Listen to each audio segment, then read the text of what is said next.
Clash of Minds mempersembahkan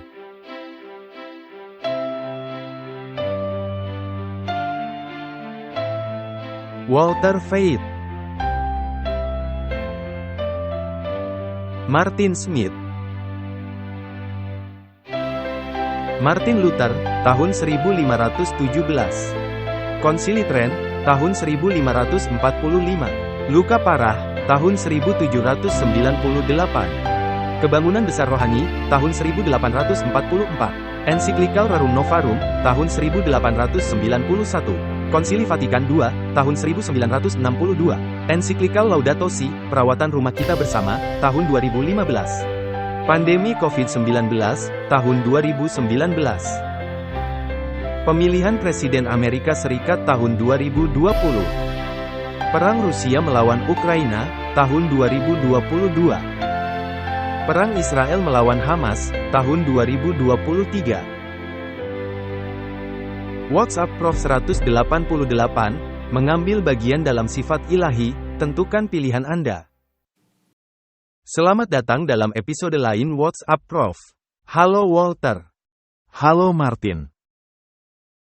Bagaimana kabarmu? Mengapa tertawa saat saya berkata itu? Saya suka cara Anda mengatakannya. Ya. Apa Anda baik-baik saja? Jangan tanya. Baik, kita lewatkan saja. Lewatkan saja. Khususnya ketika kita bercermin. Tidak.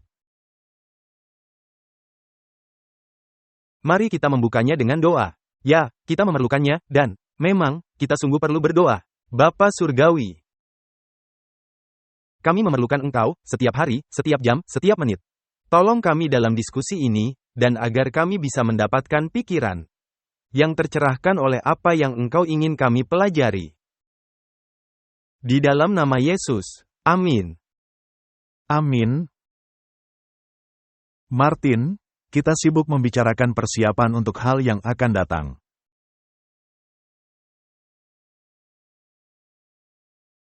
Kita melihat peristiwa-peristiwa dunia. Dan kita melihat waktu serius, waktu di mana kita sedang hidup. Dan dekatnya peristiwa penutupan. Dan pertanyaannya tentu saja, adalah, bagaimana Anda bersiap-siap? Dan kita tidaklah sedang membicarakan tentang menanam sayuran saat ini, dan memastikan Anda memiliki tempat perlindungan, dan hal-hal semacam itu. Saya sedang berbicara tentang persiapan menuju surga. Dan itu adalah sebuah tugas yang berat, bukan? Karena banyak orang berfokus pada bagaimana mempersiapkan diri untuk menghadapi masa kesusahan. Ya. Tetapi mempersiapkan diri untuk apa yang terjadi setelah kesusahan. Yaitu pengharapan yang diberkati, itu adalah cerita yang berbeda. Apakah kita siap untuk menjadi penghuni bersama, dengan makhluk-makhluk yang tidak jatuh ke dalam dosa? Ini, tugas yang berat. Sebuah tugas yang berat, bukan? Jadi, mari kita lihat bagaimana menjadi bagian dari sifat ilahi. Ada dua pohon di Taman Eden. Dan dua pohon ini akan menentukan jalan umat manusia. Jadi adanya dua pilihan. Anda bisa memilih salah satunya atau memilih yang lain. Bukan tiga dan tidak lebih dari tiga. Ini adalah pilihan hitam atau putih, dan tidak ada abu-abu. Jadi ada dua tabiat yang harus dikembangkan, kemiripan kepada setan, atau kemiripan kepada Kristus. Dan mereka memiliki pilihan, dan kedua pilihan itu tetap ada sepanjang sejarah. Setan menaruh paket dua pilihan itu, dalam ribuan variasi. 10.000 variasi. Tetapi itu hanya dua paket, tidak lebih. Harus memilih yang satu atau yang satunya lagi. Tidak ada di tengah-tengah. Tidak ada yang di tengah-tengah. Dan sepertinya tidak ada orang yang ingin mengadopsi sifat ilahi. Mereka hanya suka merenungkannya, mereka suka, bahkan mengujinya. Tetapi untuk menerimanya, itu menjadi pertanyaan lain. Ya, karena ini berkaitan dengan melepaskan sesuatu.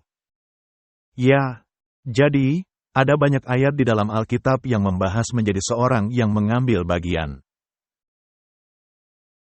Jadi, mari kita lihat beberapa di antaranya, dan melihat bagaimana Anda dapat mengambil bagian di dalamnya. Mengambil bagian berarti menjadi bagian yang tak terpisahkan dari proses, menjadi orang yang terlibat di dalamnya. Dan bukan hanya sebagai pengamat, tetapi sebagai partisipan yang nyata. Jika engkau melihat pencuri, maka engkau berkawan dengan dia. Dan bergaul dengan orang berzina. Jadi, Anda bisa bergaul dengan orang berzina. Dan dalam arti tertentu, semua orang dalam umat manusia, dalam tahapan tertentu, mungkin pernah menjadi bagian dari para pezina. Ini adalah sebuah pertalian. Tetapi, jika Anda ikut ambil bagian, itu berarti Anda menikmati kegiatan mereka. Dan meskipun sebenarnya Anda tidak secara langsung terlibat.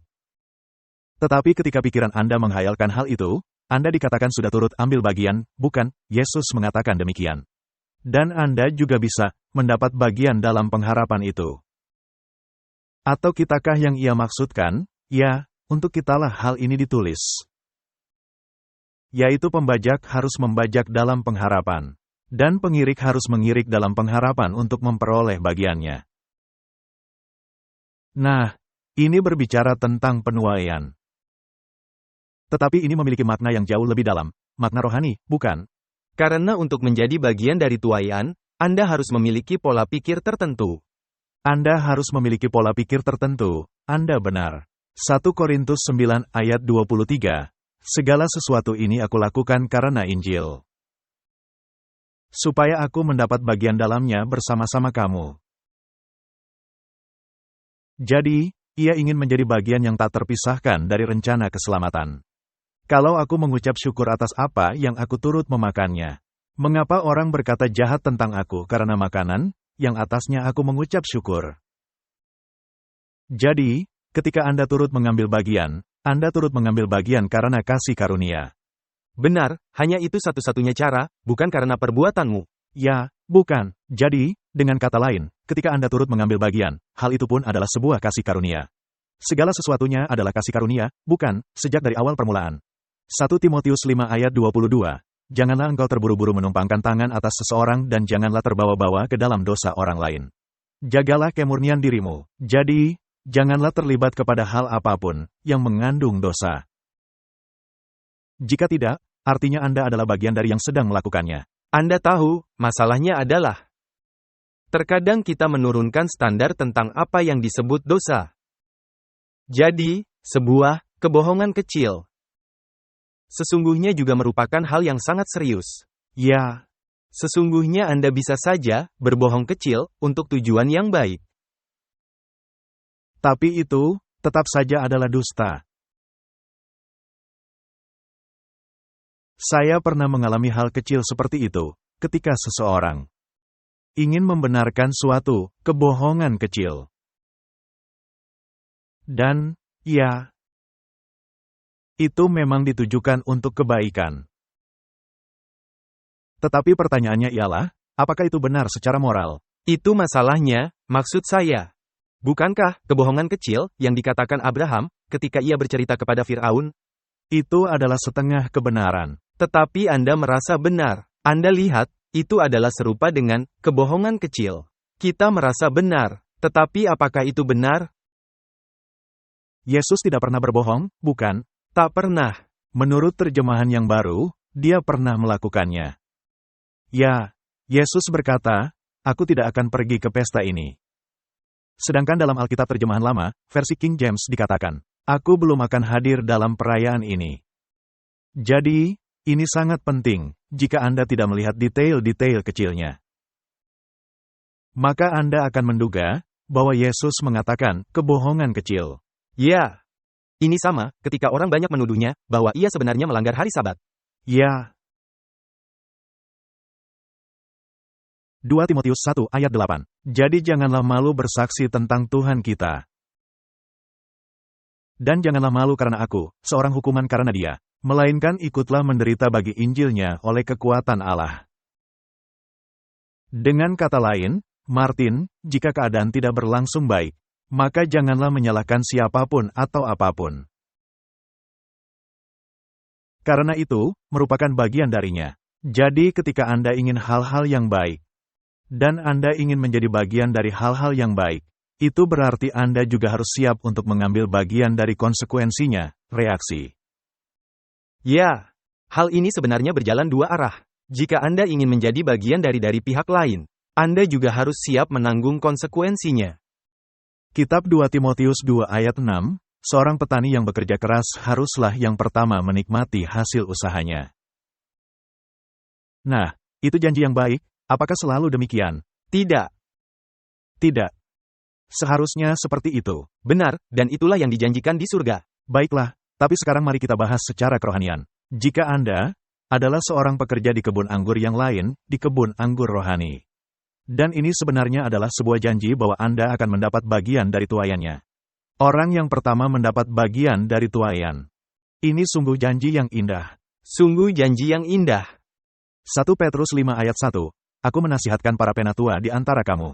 Aku sebagai teman penatua dan saksi penderitaan Kristus, yang juga akan mendapat bagian dalam kemuliaan yang akan dinyatakan kelak.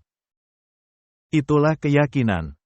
Itu dia. Jadi, pertama adanya penderitaan. Tetapi upahnya, kemuliaan, begitu banyak yang akan Anda dapatkan. Nah, apa itu kemuliaan? Apa artinya hal itu di dalam Alkitab? Tabiat.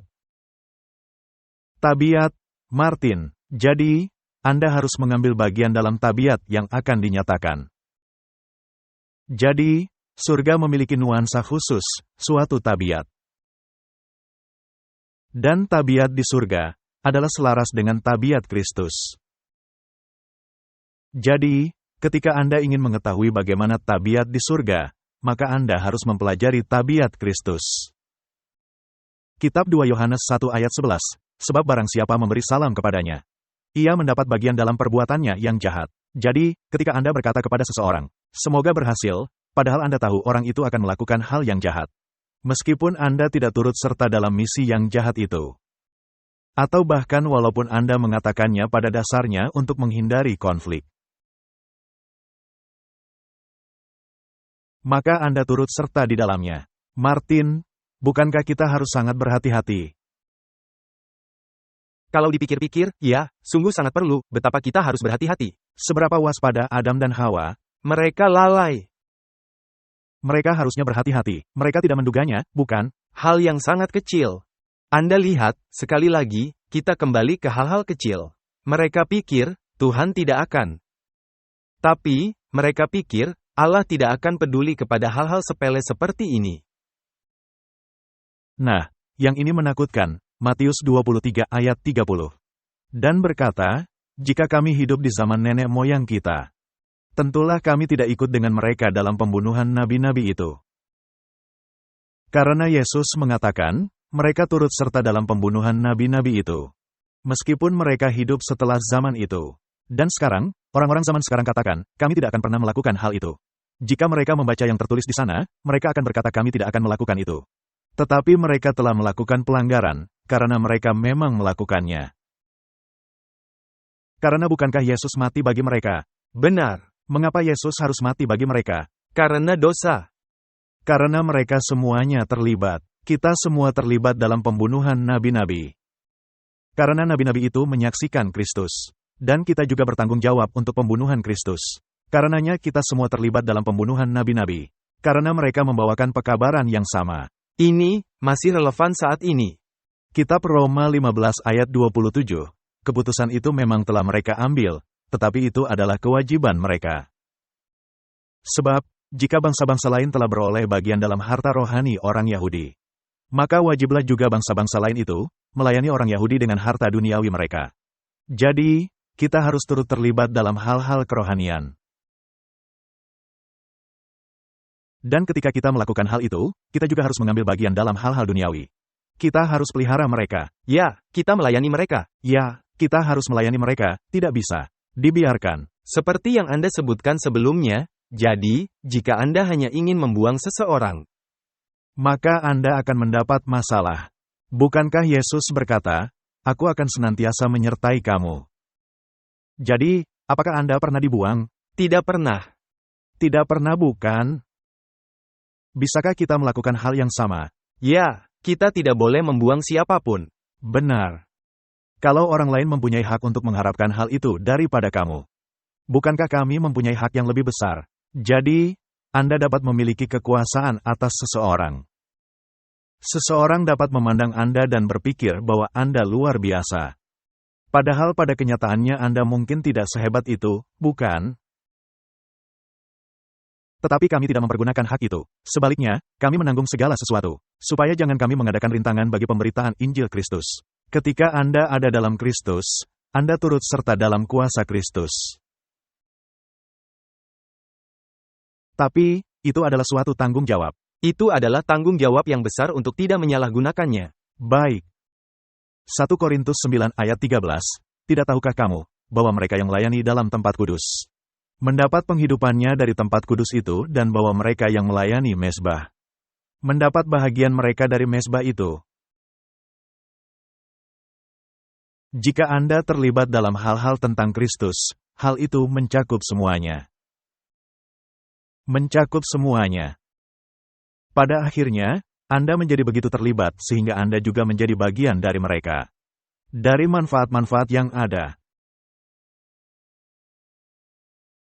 Jadi Martin, apakah Anda sudah merubah hidup Anda dari dunia sekuler kepada dunia, di mana Anda sangat tergantung kepada pelayanan? Ya.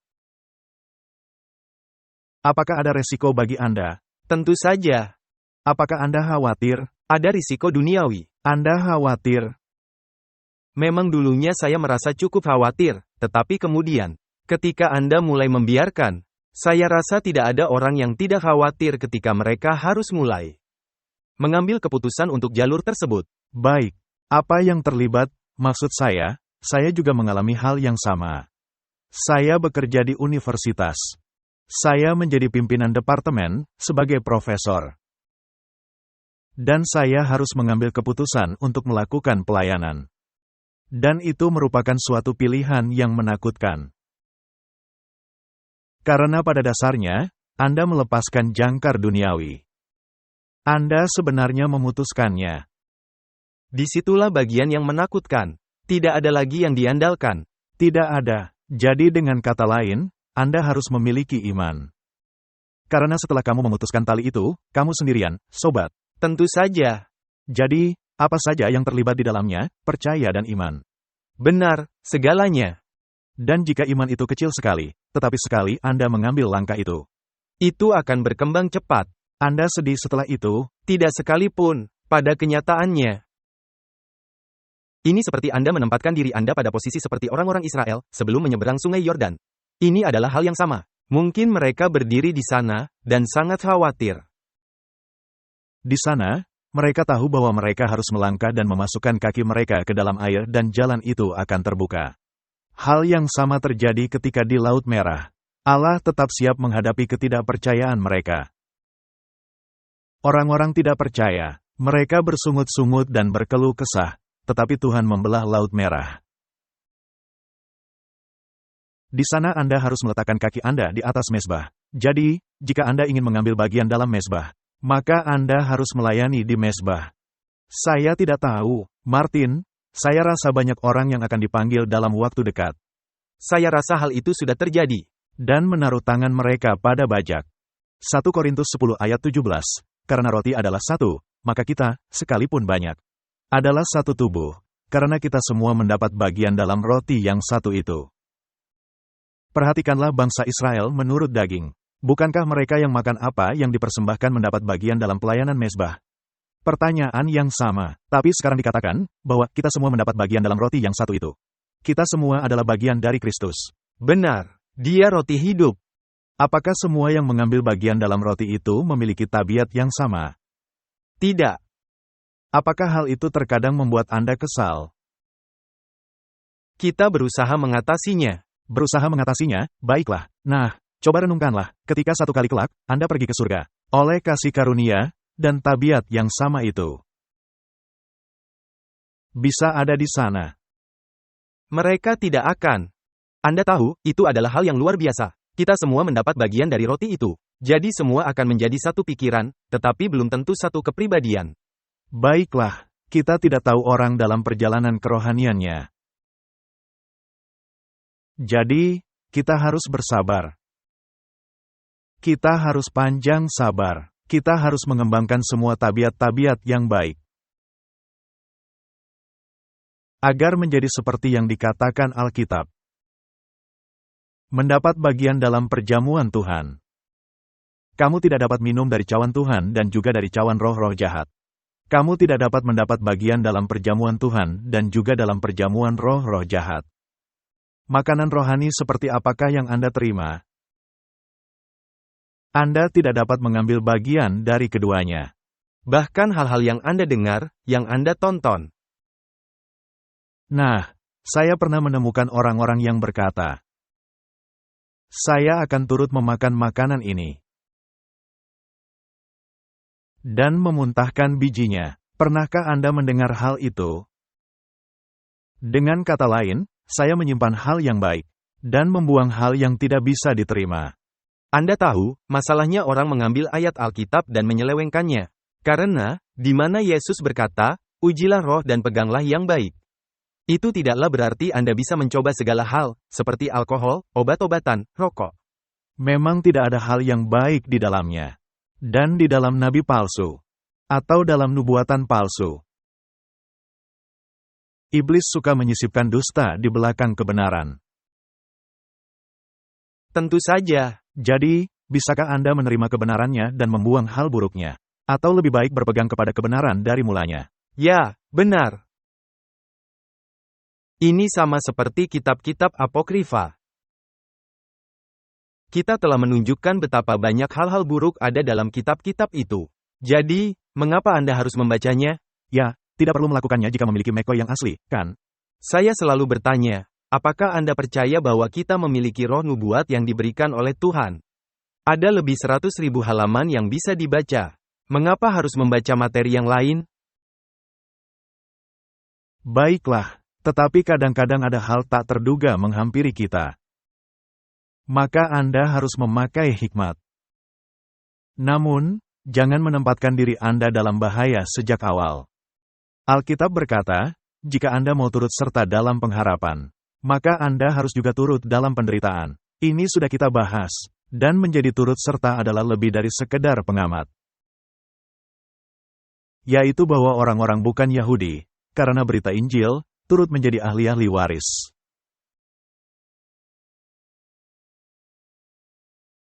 Sungguh indah, Anda bisa turut serta dalam janji, dan janji ini telah diberikan kepada Abraham, bukan? Benar, semua yang menjadi keturunan. Siapa yang ada dalam Kristus, dialah keturunan Abraham. Baiklah, sekarang, apakah menurut Anda, Martin, ayat dalam kitab Efesus 3 ini akan membuat kesal beberapa orang Israel? Ya, tentu saja, karena mereka adalah umat pilihan. Mereka adalah umat pilihan. Sedangkan di sini dikatakan sekarang, orang-orang bukan Yahudi juga menjadi peserta perjanjian di dalam Kristus. Dan memang adanya orang-orang sekarang ini yang berkata sejumlah orang tertentu tidak termasuk. Jadi, apakah kita harus mengembangkan pola pikir keterbukaan? Jika kita ingin masuk surga, Anda tidak boleh berprasangka terhadap apapun. Terhadap ras atau berprasangka terhadap ini, itu, atau yang lainnya. Kita harus menyadari bahwa semuanya telah berdosa dan kehilangan kemuliaan Allah. Benar, jadi di dalam Kristus kita adalah bersaudara dan bersaudari. Semua adalah saudara dan saudari, tetapi hanya di dalam Kristus. Benar, disitulah letak intinya. Ini ayat lainnya. Kita tidak perlu membaca semua ayat. Anda dapat memperoleh bagian dalam kasih karunia. Anda dapat memperoleh bagian dalam berkat. Anda dapat memperoleh bagian dalam daging dan darah. Ini menarik. Seperti dalam kitab Ibrani 2 ayat 14, karena anak-anak itu adalah anak-anak dari darah dan daging. Maka ia juga menjadi sama dengan mereka dan mendapat bagian dalam keadaan mereka. Supaya oleh kematiannya ia memusnahkan dia, yaitu iblis, yang berkuasa atas maut. Jadi Kristus mengidentikan dirinya 100% dengan umat manusia. Dengan menjadi 100% manusia. Daging dan darah. Dan dalam pengertian itu, kita menjadi saudara-saudara Kristus. Itu sungguh merupakan suatu janji. Sekarang, mari kita lebih mendalami kitab Ibrani. Sebab itu, hai saudara-saudara yang kudus, yang mendapat bagian dalam panggilan surgawi. Pandanglah kepada rasul dan imam besar yang kita akui, yaitu Yesus. Kita adalah bagian dari panggilan surgawi. Ini adalah standar yang sangat tinggi, yang harus dicapai. Anda menjadi bagian dari Kristus. Tetapi Anda juga menjadi bagian dari Roh Kudus. Dengan kata lain, Anda harus selaras dengan pemikiran surgawi. Seutuhnya. Seutuhnya. Karena pemikiran surgawi itulah yang menjadi tujuan kita. Nah, apakah cara berpikir surgawi itu selaras dengan sifat alamiah Anda? Tidak. Sungguh sangat bertentangan. Nah, di dalam kitab Ibrani 6 ayat 4 dan seterusnya. Di mana dikatakan Anda harus mendapat bagian di dalam Roh Kudus. Tetapi jika Anda berpaling darinya, itu berarti Anda kembali menyalibkan Kristus. Untuk menjadi bagian dari Roh Kudus haruslah berarti begitu yakin akan kebenaran. Sehingga ketika Anda menolaknya lagi, sesungguhnya itu berarti Anda kembali menyalibkan Kristus. Tetapi intinya adalah bahwa Anda harus menjadi seorang yang mendapat bagian dalam Roh Kudus. Baik. Ada banyak orang yang sangat takut tentang bagian yang mengatakan adanya dosa melawan Roh Kudus. Mungkin Anda dapat menjelaskan secara singkat apa maksudnya, yaitu dosa melawan Roh Kudus. Dosa melawan Roh Kudus, Martin, adalah ketika kamu mengatakan bahwa apa yang berasal dari Allah adalah dari iblis. Itulah dosa terhadap Roh Kudus. Yesus berkata, dosa terhadap dirinya bisa diampuni. Ini seperti Anda berkata, saya tahu ini kebenaran, tetapi saya tidak ingin melakukannya. Itu bisa diampuni. Atau dosa karena tidak melakukan hal yang semestinya Anda lakukan. Tetapi mengetahui itu hal yang salah, itu tidaklah berdosa kepada Roh Kudus. Sebab Roh Kudus masih memberitahumu bahwa itu salah. Itu poinnya. Tetapi ketika Roh Kudus tidak memberitahu itu salah, dan Anda berpikir itu benar. Dan hal yang benar, tapi Anda berpikir itu berasal dari iblis. Maka pada saat itulah, Anda telah melakukan dosa itu. Jadi, itu penting, hanya untuk memberitahu orang-orang bahwa ketika Anda melakukan dosa, dan Anda meminta pengampunan, itu bukanlah dosa terhadap Roh Kudus. Bukan dosa ke Roh Kudus. Tidak peduli seberapa buruk prosesnya. Tetapi engkau harus menjadi bagian dari Roh Kudus. Dengan kata lain Anda harus menerima cara berpikir. Kemudian Anda mendapat kabar baik, jika Anda menerima cara berpikir itu. Dan satu-satunya cara menerimanya adalah melalui ganjaran. Karena sifat lama Anda harus dihilangkan. Tetapi, jikalau kamu bebas dari ganjaran, maka kamu bukanlah anak, tetapi anak-anak gampang. Jadi, jika Anda ingin memilikinya, maka Anda harus mengambil bagian dalam ganjaran itu juga. Dengan kata lain hadapi secara laki-laki, dan berhenti mengeluh. Dan ini adalah yang sangat sulit. Engkau harus mengambil bagian dalam kekudusannya. Ya, itu adalah yang utama. Kekudusan. Apa itu kekudusan, Martin? Coba kita mendefinisikan apa itu kekudusan. Hanya satu yang kudus, yaitu Allah. Dan satu-satunya yang telah memanifestasikan Allah kepada kita adalah Yesus. Jadi, dengan kata lain jika Anda ingin menjadi kudus, Anda harus mencontoh Kristus. Itulah satu-satunya cara, tidak ada yang kudus di bumi. Hanya Yesus saja. Jadi untuk menjadi kudus, berarti harus menjadi selaras dengan Kristus. Itu juga berarti, ada satu definisi yang cukup saya sukai. Itu juga berarti bahwa Anda harus sepaham dengan Allah. Dan bagaimana cara Anda agar bisa sepaham dengan Allah? Itu artinya Anda harus berusaha mempelajari Alkitab ini. Dan bahkan ayat-ayat yang sulit. Anda pasti pernah merenungkannya dan berpikir, mengapa Tuhan melakukan hal ini? Dan jika Anda sudah memikirkannya dengan matang, maka Anda akan menyadari bahwa tidak ada cara lain. Katakan saja mengenai kebinasaan kota Sodom dan Gomora. Menurut Anda, apakah ada banyak orang yang tidak merasa senang dengan kebinasaan Sodom dan Gomora? Pastilah.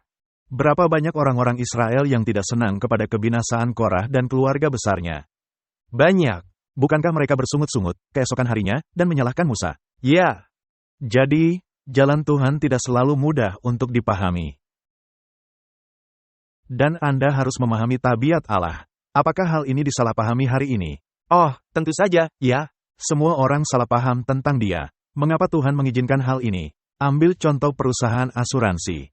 Mereka mengatakan kepada Anda, ketika rumah Anda kebanjiran, itu adalah tindakan Allah. Siapa yang mengatakan bahwa ini adalah perbuatan Allah? Mengapa itu bukan perbuatan iblis? Benar. Siapakah yang menyebabkan malapetaka di zaman Ayub? Bukan Allah. Allah hanya mengizinkannya. Dia mengizinkannya, tetapi Tuhan disalahkan, karena Dia seharusnya bisa mencegahnya. Anda sudah dengar itu. Anda juga mendengarnya. Martin, ini cukup rumit. Anda harus menjadi bagian dari kekudusan. Sekarang, tidak cukup hanya dengan menyetujui seseorang. Tidak. Anda benar-benar harus melakukannya. Baiklah, saya setuju bahwa makan ini dan itu dan yang lainnya tidak baik untuk saya. Saya tahu itu, tapi saya akan tetap melakukannya. Sepakat, artinya tidaklah melakukan apapun tentang hal itu. Jadi, jika Anda ingin mengambil bagian dalam kodrat ilahi, maka sepakat itu penting, tetapi melakukannya. Mendengar juga. Melakukan juga sama-sama penting.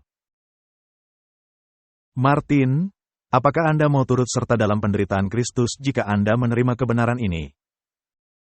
Ini adalah suatu janji. Dengan jalan itu Ia telah menganugerahkan kepada kita janji-janji yang berharga dan yang sangat besar. Supaya olehnya kamu boleh mengambil bagian dalam kodrat ilahi. Inilah hal yang akan kita bahas, untuk turut serta dalam kodrat ilahi.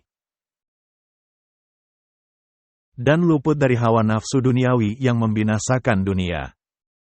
Dan ini merupakan keadaan yang harus kita capai, sebelum dapat masuk ke surga. Suatu standar tinggi, tetapi itu penting, dan itulah satu-satunya cara. Supaya kamu jangan mengambil bagian dalam dosa-dosa Babel. Dengan kata lain, Anda harus mengambil keputusan yang benar, berdasarkan Alkitab. Jadi hanya ada dua pilihan, Anda menjadi bagian dalam kodrat ilahi. Atau Anda mengambil bagian dari dosa-dosa Babel. Dosa adalah pelanggaran hukum. Dan itu merupakan pilihan, yang harus kita ambil. Saya yakin, banyak orang yang akan mengambil keputusan yang akan membawa ke surga. Tetapi hal ini mengisyaratkan untuk menjadi bagian dari sifat ilahi. Dan itu memerlukan usaha. Itu memerlukan upaya kita, bukan? Dan jika kita memang sangat dekat kepada penutupan akhir zaman sekarang ini. Dan saya yakin kita sudah dekat. Saya juga. Sejarah akan berakhir. Ketika adanya seruan mempelai pria datang. Dan para gadis-gadis terbangun, setengah dari jumlah mereka tidak memiliki minyak, bukan? Tidak. Dan apakah mereka bisa masuk? Tidak. Tidak. Mereka berupaya mendapatkan minyak. Tetapi pada saat mereka kembali, pintu sudah ditutup. Jadi Martin, sebelum hal itu terjadi, apakah perlu kita menjadi mengambil bagian dari kodrat ilahi? Tentu saja. Jadi setelah kejatuhan manusia, iblis menyatakan bahwa manusia terbukti tidak mampu menaati hukum Allah. Dan setan berupaya membawa alam semesta turut dalam keyakinan ini. Kata-kata setan kelihatannya benar, tetapi Kristus datang untuk membuka kedok si pendusta. Yang mulia dari surga, mengambil alih jalan manusia, dan dengan kemampuan yang sama, yang bisa didapat manusia. Menahan godaan setan, sebagaimana manusia harus menahannya. Ini merupakan satu-satunya cara, di mana manusia yang berdosa, bisa mengambil bagian dari kodrat ilahi. Jadi, hanyalah dengan kedatangan Kristus, barulah kita bisa mengambil bagian dalam kodrat ilahi. Karena Kristus yang sepenuhnya manusia, adalah juga sepenuhnya ilahi. Itu satu-satunya cara. Kristus datang, kalau tidak, umat manusia akan hilang. Dan apakah ada perang melawan hal itu di dunia? Ya. Sebagian besar agama menyangkal keilahian Kristus, bukan? Dalam mengenakan sifat alami manusia, Kristus bisa memahami ujian dan kesedihan manusia.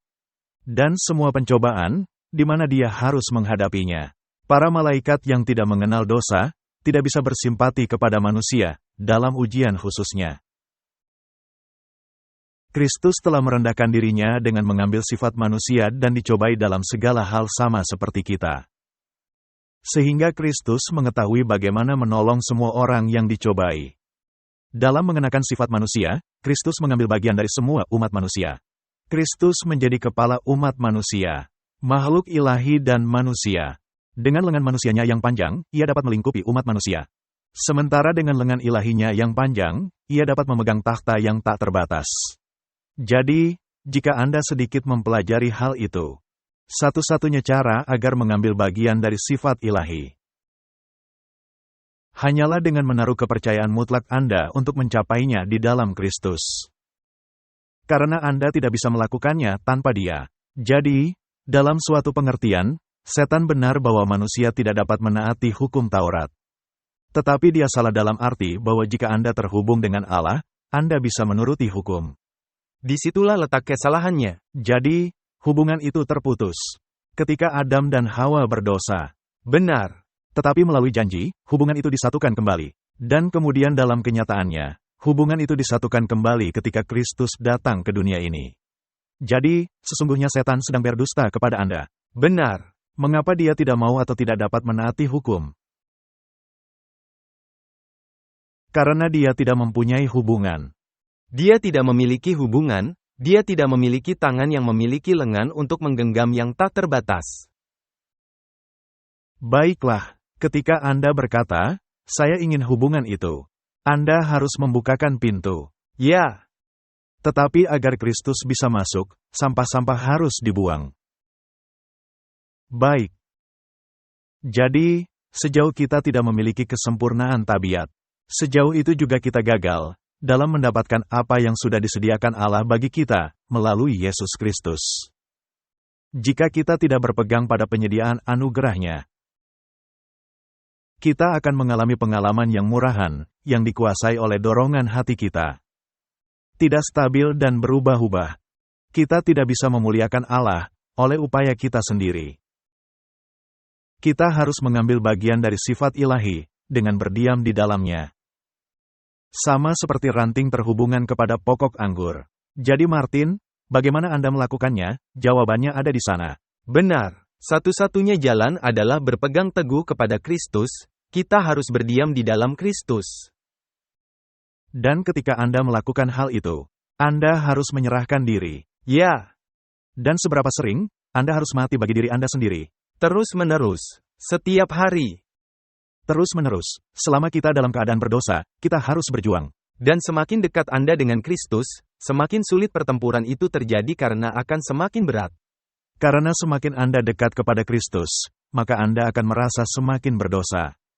Nah, di sini ada pertanyaan lainnya, bagaimana dengan tidak memiliki kodrat ilahi?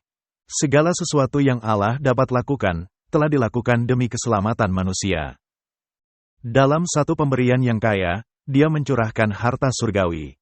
Dia mengundang, memohon, dan mendorong, tetapi tidak pernah memaksa manusia agar datang kepadanya. Allah tidak pernah memaksa seorang. Ini adalah sebuah undangan. Apakah Anda memaksa orang agar datang ke undangan Anda? Saya harap saya bisa. Dia menunggu kerja sama mereka. Dia menunggu kerelaan Anda. Agar Dia bisa memberikan kekayaan kasih karunia-Nya kepada orang-orang berdosa. Yang telah disediakan bagi orang berdosa sejak dunia dijadikan. Manusia tidaklah membangun dirinya bagi tempat kediaman roh. Dan kecuali adanya kerjasama antara kehendak manusia dengan kehendak Allah, Tuhan tidak bisa melakukan apapun bagi orang itu. Anda melihat betapa pentingnya agar sepakat dengan Allah. Ya. Meskipun Tuhan adalah pekerja utama yang agung, namun agen manusia memiliki bagiannya untuk bertindak bersama dengan pekerja ilahi. Atau bangunan surgawi, tidak bisa diselesaikan. Semua kuasa berasal dari Allah. Tetapi semua tanggung jawab ada di tangan manusia. Karena Allah tidak dapat melakukan apapun tanpa kerjasama dengan manusia. Tuhan tidak merancang agar kuasa manusia dilumpuhkan.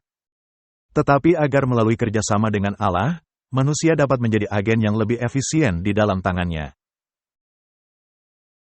Jadi, garis mendasarnya ialah, jika saya ingin hal ini berhasil, kehendak saya harus selaras dengan kehendak Allah. Ya.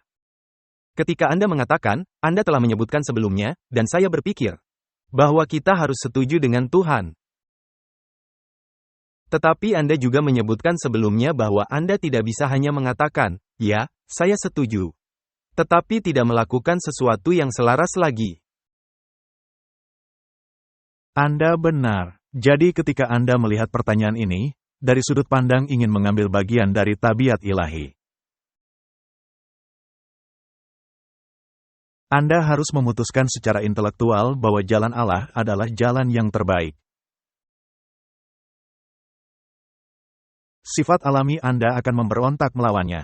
Benar. Katakanlah, cara Tuhan, ambil contoh yang membuat jengkel semua orang. Jika Anda makan seperti ini, Anda akan sehat, dan sebagainya, dan sebagainya. Jadi kembali kepada cara makan di Taman Eden. Apakah sifat alami Anda akan menentangnya? Dengan segera. Segera, secara intelektual Anda harus mengatakan kepada diri sendiri, "Saya yakin, jalan Allah adalah jalan yang lebih baik." Kemudian saya harus bertanya pada diri sendiri, jika saya cenderung melakukan jalan lainnya, karena langit-langit mulut saya, apakah itu berarti Allah mau menahan sukacita dari diri saya? Itulah pertanyaan yang harus Anda tanyakan dengan segera. Jadi, apakah Allah menjadi tirani yang mau mengambil hal ini dari diri saya? Atau apakah selera saya sudah begitu menyeleweng, sehingga saya tidak menghargai dan menghendaki jenis yang lebih baik dan lembut? Ya, itulah yang terjadi. Baiklah, jadi apa langkah selanjutnya yang akan Anda katakan pada diri Anda sendiri? Jika Anda secara intelektual tahu bahwa Tuhan itu benar, maka Anda harus bekerja sama. Ya, itu dia. Maka kesepakatan memerlukan kerjasama. Baiklah, maka Anda berkata kepada Allah, "Saya ingin bekerja sama. Tolonglah saya." Oh ya, karena dengan segera iblis akan berkata, "Engkau tidak bisa melakukannya." Tidak, mengapa mesti melakukannya? Karena Allah sedang menahan sesuatu dari Anda. Maka Anda berkata, "Baiklah, ini buruk buat saya, maka saya akan membuangnya."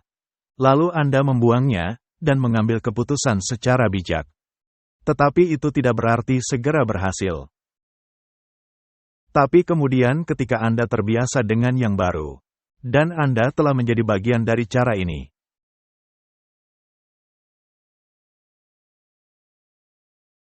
pada akhirnya, jika Anda melihat kembali ke cara yang lama, bagaimana perasaan Anda tentang cara lama? Saya melihat ke belakang dan saya benar-benar jijik. Terheran-heran. Kaget bukan? Karena ini adalah suatu proses, dan itu tidak mudah. Tidak, karena saat Anda berada di sana, Anda sebenarnya mengolok-olok posisi saya sekarang. Ya, baiklah, sekarang, setelah Anda mencapainya, Anda telah mengambil bagian. Dan Anda melihat segala hal sebagaimana Tuhan melihatnya, dan Anda sangat. Sesungguhnya, Anda akan berpikir, "Wow, ini adalah suatu kemajuan yang luar biasa dalam kehidupan saya." Lalu, apakah Anda kemudian menjadi kudus? Tidak. Belum. Karena ada berapa banyak area lain yang mengalami hal yang sama. Ya, semuanya. Semuanya, bukan. Emosi Anda, watak Anda, cara Anda berbicara dan berpikir. Semuanya, tetapi saya juga harus mengatakan bahwa, ketika Anda setuju dengan Tuhan dan Anda mulai bekerja sama dengannya, hal-hal akan menjadi lebih baik, dan terus-menerus menjadi baik. Baiklah, kita membahas mengenai akhir zaman. Kita berbicara tentang persiapan untuk masuk surga. Dan katakanlah, jika kita melihat proses ini dan kita melihat diri kita sendiri, kita melihat bahwa kita gagal.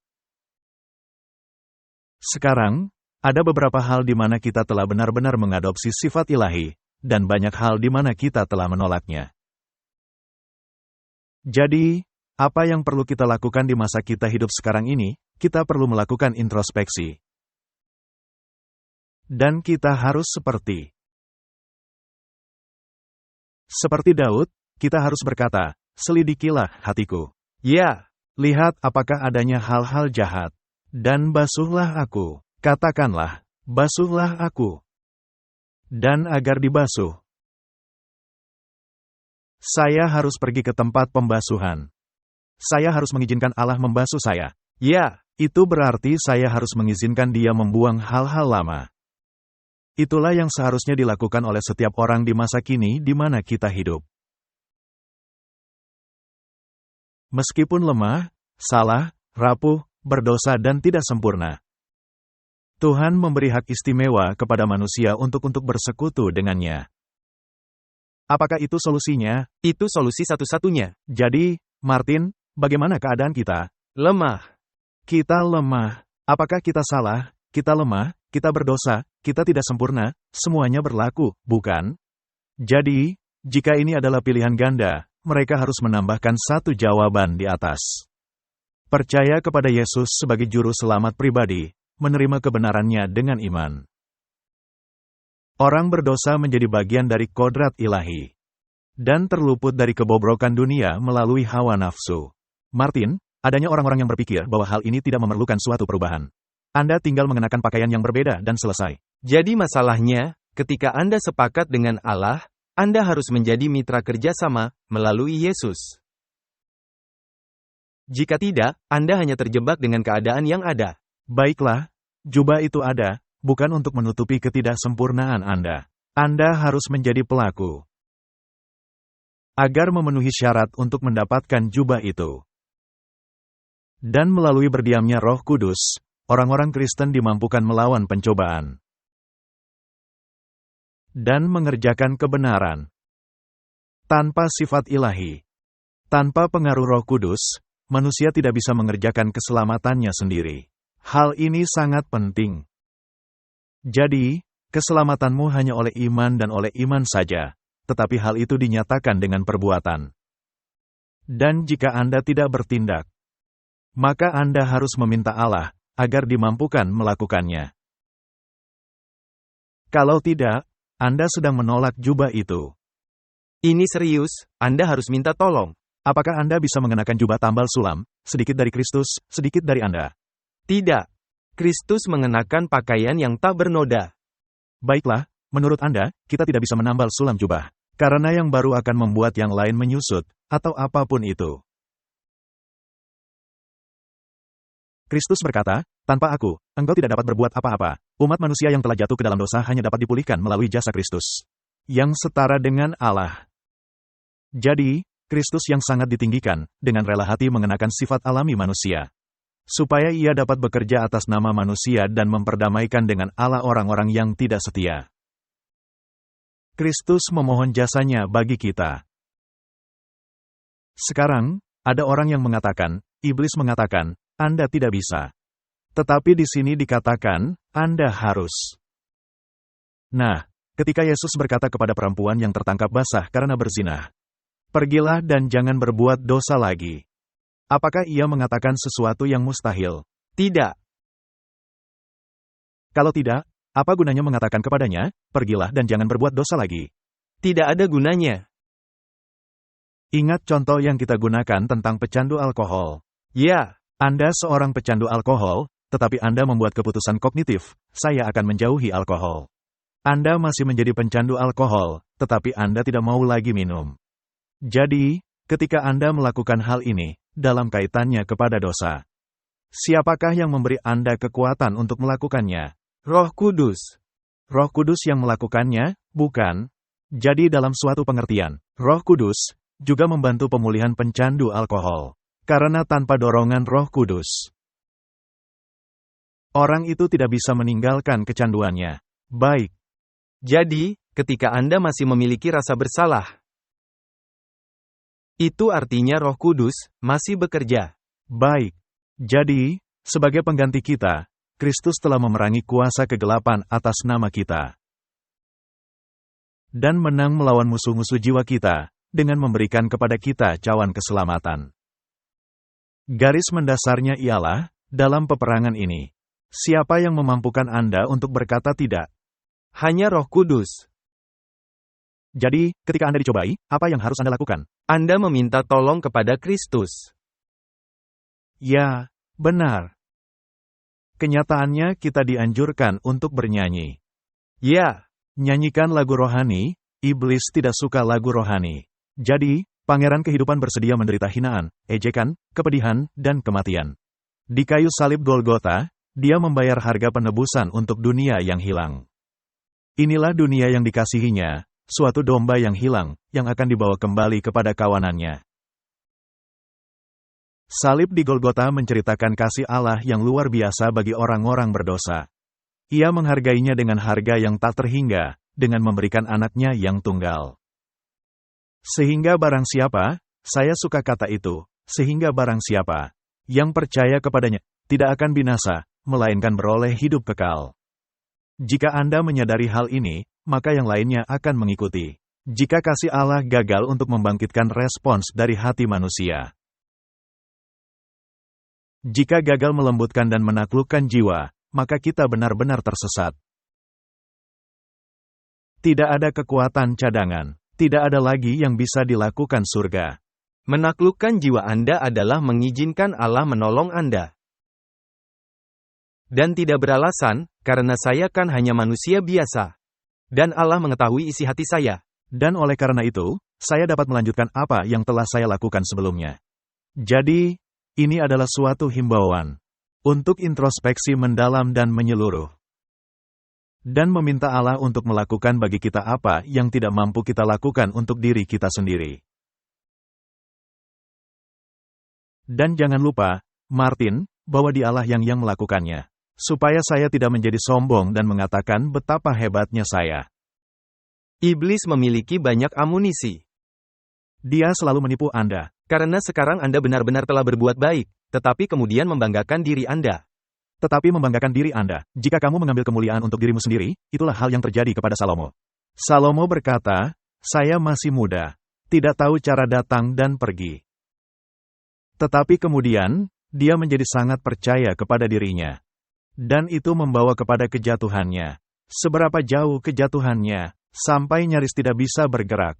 Dia hampir tidak selamat. Apakah Anda telah gagal merespons permohonan rohnya? Maka janganlah lagi mengeraskan hatimu. Bukalah pintu hati untuk menerima Kristus, hadiah terbaik dari surga. Jangan biarkan ketidakpercayaan yang kejam mempengaruhi Anda, menolak karunia pemberian surga. Jangan biarkan Kristus berkata kepada diri Anda, engkau tidak mau datang kepadaku, agar engkau beroleh kehidupan. Dengan permohonan penuh kasih, Allah menghimbau orang-orang berdosa, berbaliklah, mengapa engkau mau mati, oh, kaum Israel? Jadi, itulah garis mendasarnya, dan itulah yang harus kita lakukan di zaman kita hidup. Nah, sekarang ada teori dan penerapan praktis. Kita harus melihat penerapan praktisnya, bukan? Ya. Baiklah, kita tidak harus membaca semuanya, tetapi ada pekabaran yang harus diberitakan. Jadi, sungguh suatu pengalaman yang diberkati yang merupakan hak istimewa bagi kita. Tabiat lama harus dibuang. Dan ketika pekerjaan ini selesai, karunia-karunia rohani yang sejati akan dinyatakan di dalam diri kita. Kita harus memandang dan tetap hidup. Pengaruh Roh Kudus, yang senantiasa haus, merupakan rahasia kehidupan di dalam Kristus. Di bawah kuasanya, kita akan selalu menerima dan memberi. Ketika Anda tidak memberi, maka Anda tidak bisa menerima. Jadi, ketika Anda hanya menerima, tetapi tidak membalas memberi, atau mencoba menceritakannya kepada orang lain, apa gunanya? Baiklah, apakah Anda sering ditegur ketika Anda menyampaikan sesuatu? Mungkin hampir setiap saat. Baik, itu merupakan resiko. Itulah penderitaan, seperti yang telah kita baca. Maka itu akan menjadi semakin lebih baik. Anda harus mengambil pilihan di antara keduanya. Jadi di bawah kuasa Kristus, kita senantiasa menerima dan memberi. Ini sangat penting. Kita memiliki pekerjaan besar yang harus kita lakukan untuk Tuhan. Tetapi jika kita tetap mengandalkan diri kita sendiri-sendiri dan tidak mempercayai Tuhan secara implisit, menyadari bahwa kita dipelihara oleh kuasa-Nya, kita akan menemukan bahwa kita memiliki pekerjaan yang hanya mendatangkan sedikit sukacita surgawi. Jadi, Anda harus mengambil bagian dari pekerjaan dan Anda harus mengambil bagian dalam penderitaan. Dan mengambil bagian dari sifatnya. Mari kita menyimak hal yang dikatakan Allah kepada Abraham ketika dia berumur 99 tahun. Akulah Allah yang Maha Kuasa. Berjalanlah di hadapanku, dan hendaklah engkau sempurna. Apakah itu menakutkan Anda? Ya, Pekerjaan kita haruslah satu tujuan. Jadi ketika kita ingin menjadi sempurna, maka kita harus bertanya kepada Tuhan bagaimana cara mencapainya. Untungnya Martin, dalam hal menjadi sempurna, dikatakan bahwa pembenaran kita adalah melalui iman kepada Juru Selamat yang telah bangkit dan naik ke surga yang sepenuhnya mampu melakukan hal ini. itu saja. Sedangkan pengudusan merupakan pekerjaan seumur hidup. Dan masih dikerjakan oleh Roh Kudus yang ada dalam hati kita. Jadi, hari ini, besok, teruslah berusaha mengenal Tuhan, agar kita tahu bahwa kedatangannya telah dipersiapkan seperti pagi hari. Inilah penerimaan Roh Kudus, untuk mengenal Allah dan Yesus Kristus, yang telah diutusnya. Nah, adalah sangat penting, agar kita mengenal Allah. Ya, Saya sedang menyiapkan khotbah, apa artinya mengenal Allah? Jika Anda mengenal Allah, jika Anda benar-benar mengenalnya, maka Anda ingin meneladaninya. Dan jika Anda ingin meneladaninya, maka Anda akan melakukan pekerjaan. Tetapi bukan Anda yang melakukan pekerjaan, melainkan Dia yang melakukan pekerjaan. Karena kita ini manusia berdosa, dan dengan sifat alamiah kita tidak mampu. Karena kita mementingkan diri. Sedangkan Dia 100% tidak mementingkan diri. Jadi Martin, bagaimana menggantikan kepentingan diri sendiri, dengan 100% tidak mementingkan diri? Anda tidak bisa. Harus Allah yang mengerjakannya untuk kita. Jadi, dengan kata lain, kita harus mencerminkan gambar Kristus. Kita harus saling mengasihi, sama seperti Kristus mengasihi kita. Jadi, hal yang bisa kita lakukan adalah mencerminkan gambar Kristus. Jadi, sebenarnya Kristuslah yang bekerja di dalam diri kita. Anda tahu, masalahnya juga, kita bisa mengatakan semua ini, tetapi bagaimana Anda melakukannya? Bagaimana Anda tahu apa yang Kristus inginkan dan seperti apa gambarnya? Jika Anda tidak mempelajari firman? Karena jika Anda tidak belajar, Anda tidak akan tahu seperti apa karakternya. Baiklah, jadi Anda benar Martin, dan jika kita menyerupai Kristus, maka kita tidak akan mengasihi seperti kita mengasihi sesama kita, tetapi seperti Kristus telah mengasihi kita. Jadi, tidak seperti Anda mengasihi sesama Anda, melainkan seperti Kristus mengasihi sesama manusia. Apakah Anda selalu mengasihi sesamamu? Tidak. Anda harus mengasihi. Tetapi banyak hal terjadi, jadi, sebenarnya Anda bisa mengatakan, apakah Anda selalu mencintai saudara Anda? Semua saudara-saudara Anda. Anda memiliki sejumlah saudara, apakah mereka senantiasa baik kepada Anda? Tidak, tetapi Anda tetap mengasihi mereka. Anda harus mengasihi semua orang. Nah, itu, Anda tahu, kisah Petrus di mana dia terjatuh dan Yesus bertanya kepadanya 3 kali, apakah engkau mengasihi aku? Ini adalah kisah yang luar biasa, karena Petrus mengakui bahwa dia tidak mampu mencintai dengan kasih agape. Kasih agape, dia tidak dapat memilikinya. Maka Yesus bertanya kepadanya, apakah engkau agape aku? Apakah engkau agape aku? Kemudian Yesus turun ke level Petrus, apakah engkau pileo aku? Dan Petrus menyadari dia tidak mampu. Tetapi kemudian dalam tangga Petrus, langkah terakhir ialah agape, jadi artinya Anda bisa melakukannya. Tetapi pertama-tama dia harus mati dari diri sendiri. Benar, karena agape adalah kasih yang tidak mementingkan diri. Ini berpusat kepada orang lain. Jadi, kita harus memiliki kasih itu, kalau tidak, kita tidak menjadi sempurna di hadapan Allah. Dan saat Petrus menyadari, bahwa ketika Anda memalingkan pandangan Anda menjauh dari Yesus, maka Anda tidak akan pernah mencapainya. Kecuali kita mengasihi sama seperti Kristus mengasihi, kaki dian kita akan diambil dari tempatnya. Apakah itu juga berarti, bahwa kita harus mengasihi orang yang tidak patut dikasihi? Nah, apakah Kristus mengasihi mereka? Ya, jadi, itulah tuntutan Anda.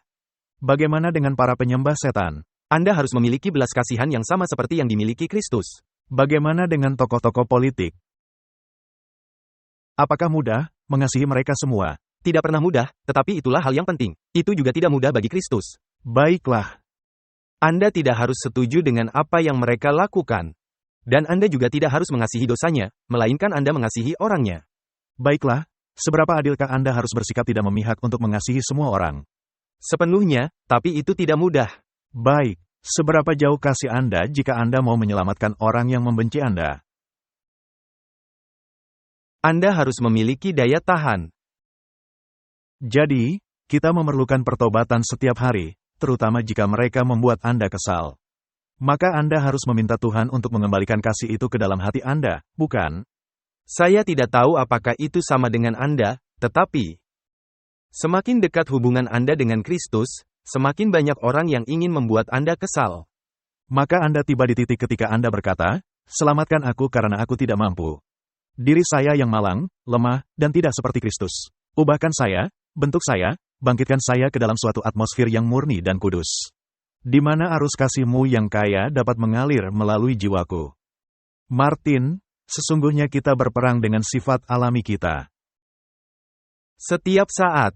Ini adalah perang. Jadi peperangan terbesar yang harus kita hadapi, adalah peperangan dengan diri sendiri. Dan kita tidak dapat memenangkan peperangan tanpa Kristus. Itu tidak mungkin. Jadi, garis mendasarnya, adalah kita harus menyatakan kasih yang ada dalam diri Yesus Kristus. Jadi Martin, ketika kita menyiapkan diri untuk bersekutu dengan makhluk-makhluk surgawi, tanyakan pada diri Anda, apakah ada orang yang benar-benar Anda anggap paling hina di dunia ini? Lalu mintalah Tuhan agar Anda bisa memiliki rasa belas kasihan kepada orang itu. Seperti yang Dia rasakan kepada orang itu, ketika Dia di kayu salib.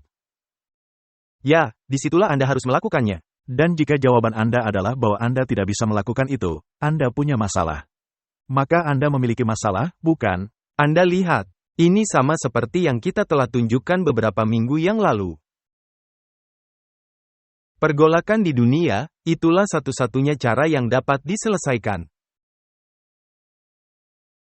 Namun sayangnya, di bumi ini, itu tidak akan sepenuhnya terpecahkan.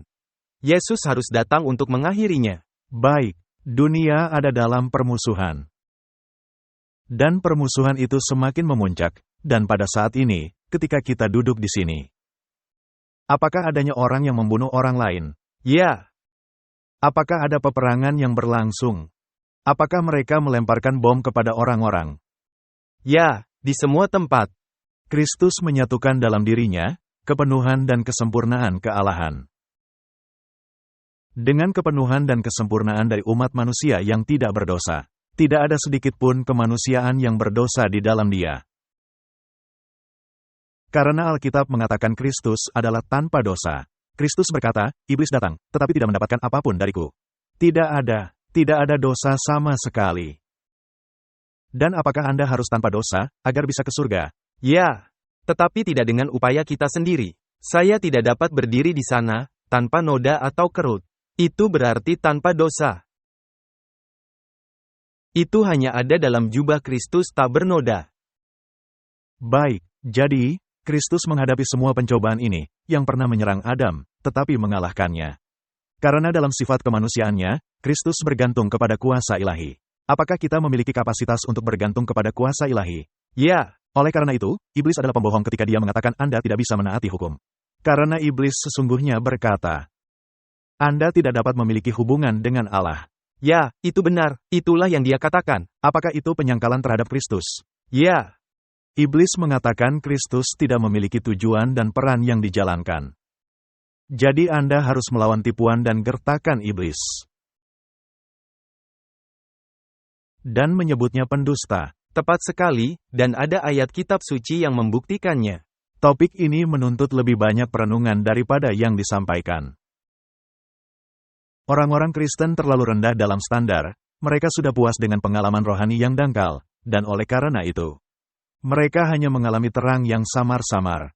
Ketika mereka dapat melihat dengan lebih jelas kesempurnaan luar biasa dari kemanusiaan Kristus, yang jauh melampaui semua kebesaran manusia, semua kekuatan manusia.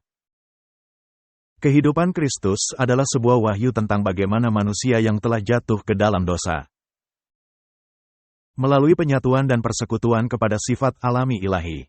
Jadi itu bukan upaya diri Anda. Hanya melalui kerja sama dengan Kristus. Nah, sudahkah Anda mencoba menerangkan hal itu kepada istri Anda?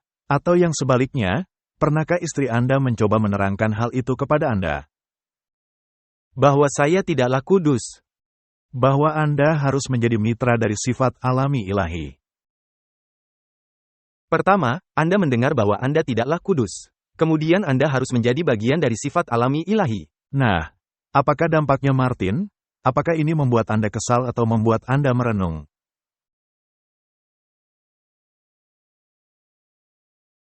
Hal ini seharusnya menuntun Anda untuk merenung. Itulah sebabnya Anda memiliki istri.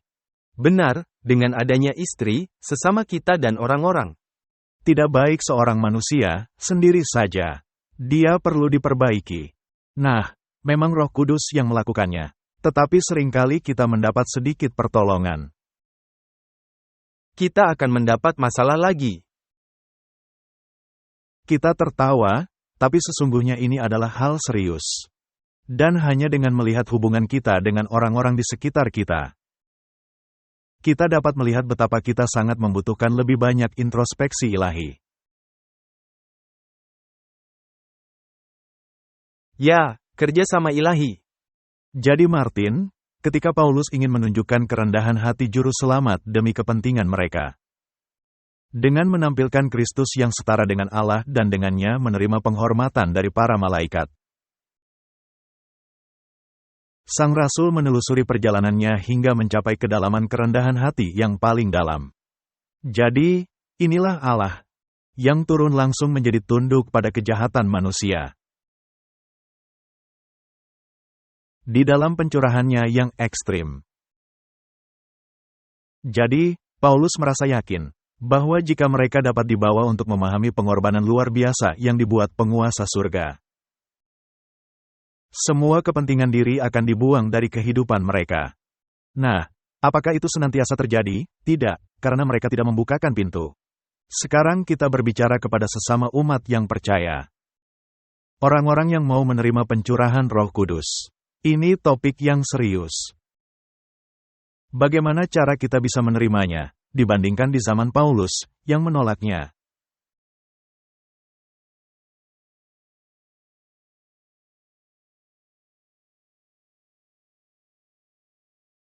Anda harus merenungkan penguasa surga. Dan ketika Anda melihat cara dia bekerja, dan apa yang dilakukannya demi kita, semua kepentingan diri harus dibuang. Nah, saya hanya berpikir, jika Anda mengambil contoh ketika Kristus disalibkan dan semua penderitaan yang dialaminya, tidak ada satupun tuduhan sepanjang hidupnya yang benar, yang dilontarkan oleh orang lain kepadanya. Semuanya dusta. Dan apakah Kristus membalas? Tidak. Jadi, itu membuat kita berpikir. Karena kita menjadi sangat gusar ketika orang lain berbuat salah kepada kita. Atau ketika seseorang mengatakan sesuatu yang salah. Ketika mereka menuduh tidak benar. Dan itu sering terjadi. Contohnya ketika saya dan istri saya berbicara. Maka disitulah sebagian besar masalahnya muncul. Karena Anda mau membalas.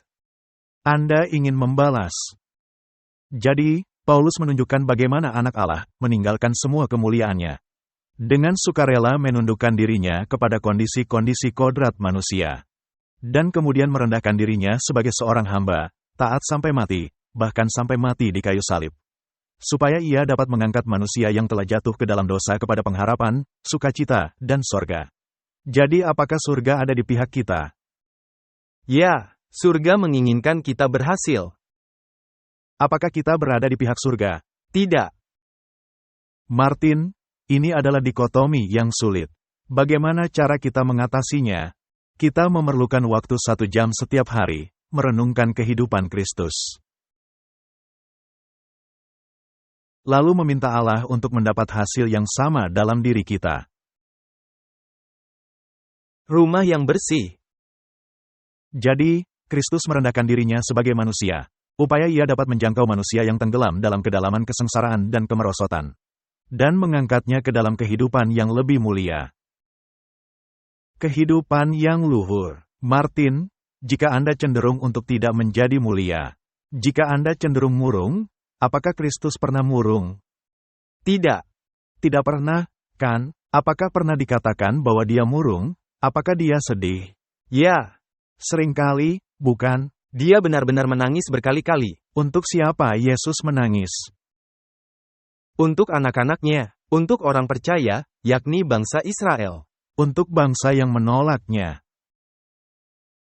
Jadi, Yesus peduli kepada masing-masing kita. Seolah-olah tidak ada individu lain di muka bumi. Sungguh indah. Bisakah kita mencapai hal ini? Tidak bisa, hanya melalui pertolongan Kristus, barulah kita bisa mencapainya. Karena, dan memang demikianlah adanya, Anda bahkan tidak bisa memikirkan hal itu. Jika Anda satu-satunya manusia yang hidup di bumi, Kristus akan tetap bersedia mati untuk Anda. Jadi, ketika Allah memberikan kuasa dahsyat demi kita, juga sebagai saudara yang lebih tua, Dia merasakan semua penderitaan kita. Penguasa surga tidak menjauhkan dirinya dari kemerosotan umat manusia yang berdosa. Demikian juga seharusnya kita. Setiap orang bisa menjadi anak Allah. Semua orang, tidak peduli betapa merosotnya mereka. Kita tidaklah memiliki seorang imam besar, yang begitu tinggi, begitu dimuliakan, sehingga tidak memperhatikan kita atau bersimpati kepada kita. Tetapi Dia yang dalam segala hal dicobai seperti kita, tetapi tanpa dosa. Jadi ini merupakan persiapan yang kita perlukan di zaman kita sedang hidup. Bukanlah merupakan kemerosotan bagi manusia untuk menyembah sujud di hadapan penciptanya dan mengakui dosa-dosanya, dan memohon pengampunan melalui jasa-jasa juru selamat yang disalibkan dan yang bangkit.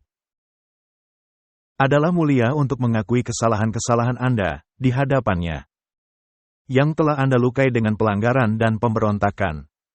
Martin, pernah ada orang yang berkata kepada saya, Allah tidak mengharapkan saya untuk merendahkan diri. Allah tidak mengharapkan saya untuk merendahkan diri. Allah memang tidak ingin ada orang yang merendahkan diri, saya akui itu. Tetapi jika Anda memiliki dosa, Anda harus bisa menyembah sujud dalam pertobatan di hadapan Allah. Tetapi adanya beberapa orang yang meyakini mereka telah ditempatkan dalam posisi berkuasa. Sebagai contoh hak ilahi dari raja-raja. Dan mereka meyakini, kekuasaan ini sudah diberikan kepada mereka, dan karenanya semua orang harus mengakuinya. Dan mereka tidak perlu meminta maaf, melainkan semua orang yang harus meminta maaf kepada mereka. Ya, kadang-kadang mereka mengambil hal di luar konteks, ketika Daud tidak mau menyentuh orang yang diurapi Allah, ketika dia memotong ujung jubah Saul.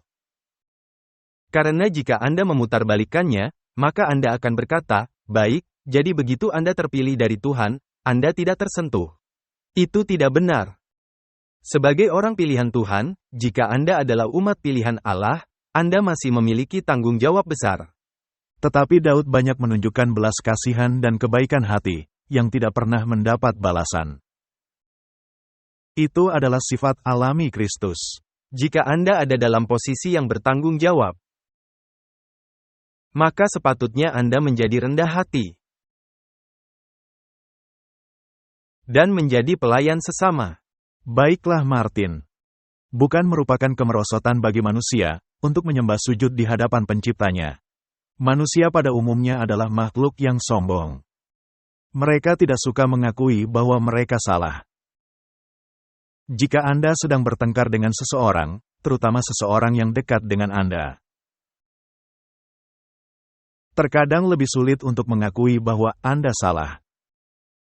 Tetapi, sesungguhnya, bukan merupakan kemerosotan, melainkan sebuah peningkatan untuk mengakui bahwa Anda salah.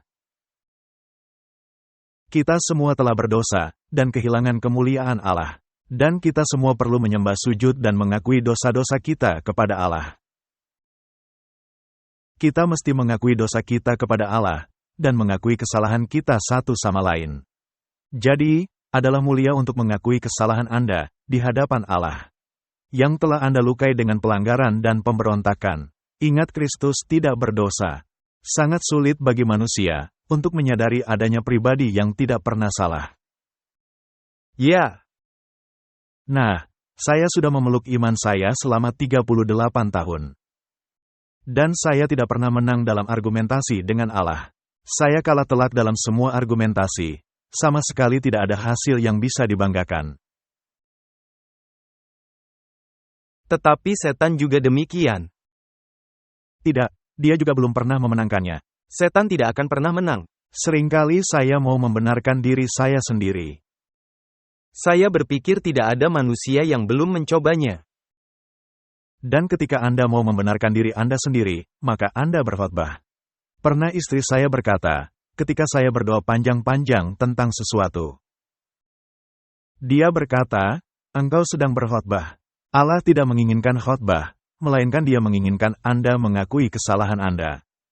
Anda harus memperbaikinya. Kiranya Allah memberkati jiwa kita. Demikianlah hal itu akan meninggikan kamu di hadapan manusia dan malaikat-malaikat, karena barang siapa merendahkan diri, ia akan ditinggikan.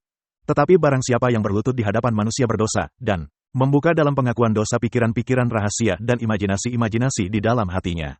Dia sedang merendahkan dirinya sendiri dengan merendahkan martabatnya. Dan merendahkan setiap naluri luhur jiwanya. Dengan membeberkan dosa-dosa dalam hidupnya kepada seorang imam, yang telah dirusak oleh anggur dan hawa nafsu. Standar karakternya menjadi rendah dan sebagai konsekuensinya ia menjadi cemar. Allah direndahkan dalam pikirannya, setara kepada manusia berdosa. Karena imam berdiri dalam posisi wakil Allah. Martin, ini menghancurkan keseluruhan sistem keagamaan di dunia ini. Jadi, mengapa Ellen White mau menulis seperti ini? Karena standar yang Allah miliki dan kekudusan yang Allah miliki. Direndahkan kepada level manusia, ketika Anda melakukan hal-hal ini. Itulah sebabnya Alkitab berkata, dosa-dosa rahasia adalah milik Allah. Anda mengakui dosa-dosa Anda kepada Allah. Anda tidak akan pernah direndahkan ketika Anda mengaku kepada Allah. Tetapi pertobatan mengharuskan Anda untuk berbalik dari apa yang telah Anda lakukan dan tidak melakukannya lagi. Seorang manusia tidak bisa mengampuni dosa-dosa Anda. Alkitab berkata, hanya Allah yang bisa mengampuni dosa Anda. Jadi garis mendasarnya ialah, setelah introspeksi yang serius. Tiba saatnya untuk mengakui bahwa kita memang salah. Ya, setiap dari kita. Dan bahkan jika kita berpikir, kita benar, maka kita salah dalam cara kita menggambarkan apa yang disebut benar ini. Jadi, saya hendak menghimbau semua yang ada di gereja, agar melakukan introspeksi yang serius. Dan pengakuan yang serius. Bukan yang dikaitkan dengan pengakuan kepada seorang imam. Melainkan pengakuan bersalah kepada sesama dan kepada Allah. Karena ketika, bahkan dalam tulisan-tulisan perjanjian lama, Yusuf atau salah satu dari mereka, yang dicobai untuk melakukan sesuatu. Mereka berkata, bagaimana bisa saya melakukan dosa ini kepada Allah? Ya. Ketika dalam kenyataan yang ada, Anda akan melakukan sesuatu kepada manusia. Tetapi sesungguhnya Anda melakukannya kepada Allah. Jadi Martin, pertobatan itu sangat penting. Anda harus membawa keseluruhan surga ke dalam kehidupan Anda sekarang. Allah akan mengangkat manusia dari kemerosotan terdalam dosa, kembali kepada kemurnian, dan memulihkan gambar moralnya. Ketika Rasul melihat ketidakpedulian orang-orang, yang mana Kristus telah membuat pengorbanan teramat besar. Dia bertanya, siapa yang telah menyihir engkau, sehingga Anda tidak boleh menaati kebenaran? Ada kuasa yang menguasai indera pria dan wanita yang memutarbalikkan ide-ide mereka. Sehingga mereka tidak menghargai kasih Kristus. Anda tidak bisa melakukan dosa, karena upah dosa adalah kematian. Kita harus menunjukkan kepada dunia, melalui kehidupan dan tabiat kita, bahwa Kristus tidak mati secara sia-sia untuk dosa-dosa kita. Dan ketika kita menempatkan diri kita dalam hubungan yang benar kepada Allah, maka kita menjadi saluran terang yang hidup bagi dunia. Kristus pernah berkata, engkau adalah terang dunia. Apakah dunia ada dalam kegelapan? Ya, kegelapan pekat. Siapa yang akan membawakan pekabaran terakhir kepada umat manusia? Orang-orang yang setia dan mau bekerja sama dengan Allah. Baiklah, jika Anda mau bekerja sama dengan Allah, Alkitab berkata, inilah mereka yang menuruti hukum-hukum Allah dan memiliki kesaksian dan iman kepada Yesus. Bukankah itu yang dikatakannya? Jadi, agar memenuhi syarat untuk mendapat pencurahan hujan akhir, sekarang adalah waktunya untuk memperbaiki diri. Tak ada waktu lain. Sekaranglah waktunya untuk berdamai. Saya pernah bersama seorang saudara, dan kita berjalan di sepanjang pagar. Dan muncul orang lain di sisi lain pagar. Dan saya menyapa orang yang ada di sisi lain pagar. Tetapi orang ini bahkan tidak menoleh. Orang yang berjalan bersama Anda. Ya, bahkan tidak mau menoleh. Kemudian saya berbincang-bincang dengan orang yang ada di pagar, lalu dia pergi. Dan saya bertanya kepadanya, "Kenalkah Anda dengan orang itu? Ini adalah tetangga Anda. Pernahkah Anda bertemu dengannya?" Dia berkata, "Dia adalah saudara saya." Saudara sesungguhnya. Saya menjawab, "Baik, dia tidak berbicara dengannya selama bertahun-tahun." Selama bertahun-tahun. Mungkin saudara itu melakukan sesuatu yang melukai perasaannya. Mungkin saudara yang lainnya bersalah. Tetapi bukankah kita semestinya mencoba berdamai dan mengampuni? Apakah itu sulit? Sulit, tetapi apa yang akan Yesus lakukan dalam situasi itu? Apakah dia akan berjalan dan mengabaikan jika itu saudaranya? Mungkin tidak. Saya pikir dia tidak akan melakukan hal seperti itu.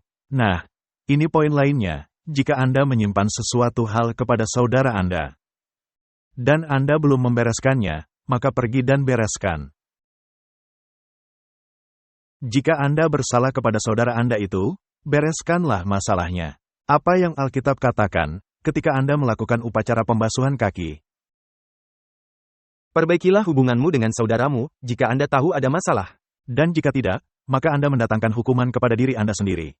Nah, jika itu harus dilakukan untuk upacara pembasuhan kaki, betapa lebih lagi untuk peristiwa penutupan yang akan terjadi di dunia ini. Jadi, mari kita simpulkan. Pengudusan bukanlah pekerjaan seketika, 1 jam, 1 hari, melainkan seumur hidup. Ini tidak sekedar dilakukan oleh perasaan senang, melainkan sebagai akibat dari senantiasa mati bagi dosa, dan senantiasa hidup untuk Kristus. Kesalahan tidak dapat diperbaiki, atau reformasi yang diupayakan dalam karakter, dengan upaya yang lemah dan terputus-putus. Hanya dengan usaha yang panjang dan tekun, disiplin yang keras, konflik yang keras, kita dapat mengatasinya. Kita tidak tahu, satu hari kelak, betapa sengitnya konflik yang harus dihadapi. Selama setan masih berkuasa, kita harus menaklukkan kepentingan diri sendiri, mengatasi dosa-dosa yang datang. Selama masih ada kehidupan, tidak akan ada titik perhentian. Tidak ada titik yang dapat kita capai dan katakan, "Saya telah sepenuhnya berhasil." Pengudusan merupakan hasil dari penurutan seumur hidup. Pekabaran apa yang Anda miliki? Untuk orang-orang yang hidup di generasi terakhir ini, yang jelas, Anda tidak bisa berkata, "Saya telah berhasil." Anda tidak dapat berkata, "Saya telah mencapainya." Dan jika Anda tidak dapat mengatakan bahwa Engkau telah mencapainya, maka artinya Anda harus benar-benar berupaya memperolehnya, benar? Dan jika Anda benar-benar mengupayakannya, maka Anda akan mendapatkan banyak hal yang harus diperbaiki. Anda harus melihat dengan serius ke dalam cermin. Dan sekaranglah waktunya untuk berbaikan dengan orang-orang yang sebenarnya tidak terlalu Anda inginkan. Baiklah, jadi Martin, jika saya telah menyinggung perasaan Anda selama 1 minggu ini, saya minta maaf. Dan jika saya melakukan hal yang sama, saya juga minta maaf. Apakah itu cukup atau lebih dari itu? Apakah itu melampaui orang-orang yang tidak Anda kenal dan yang belum tentu ingin Anda ajak berdamai? Baiklah, saudara-saudari di dalam Kristus. Sekaranglah waktunya untuk menyelesaikan permasalahan. Tuhan akan segera datang. Kita sedang hidup dalam saat-saat terakhir sejarah bumi. Ini adalah topik yang sangat serius. Jika pintu belum terbuka lebar, bukalah sekarang juga. Mari kita berdoa. Bapa Surgawi, kami sedang hidup dalam saat-saat penutupan. Segera akan datang seruan nyaring, dan akhir segala sesuatu akan tiba. Tolonglah kami, tidak hanya turut serta dalam seruan nyaring, melainkan juga mengambil bagian dalam sifat alami surgawi. Inilah doa kami, di dalam nama Yesus. Amin. Diproduksi oleh Clash of Minds.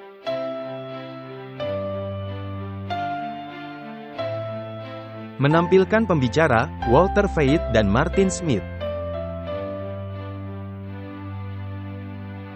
Ucapan terima kasih yang tulus.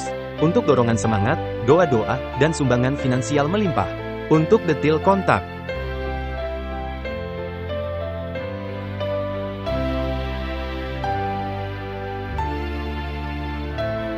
Kami memuji Juru Selamat kami, Yesus Kristus, yang setia dan sejati. Untuk kasih karunia-Nya, belas kasihan dan hak istimewa bekerja di kebun anggurnya, guna menjangkau jiwa-jiwa bagi kerajaan-Nya yang segera tiba.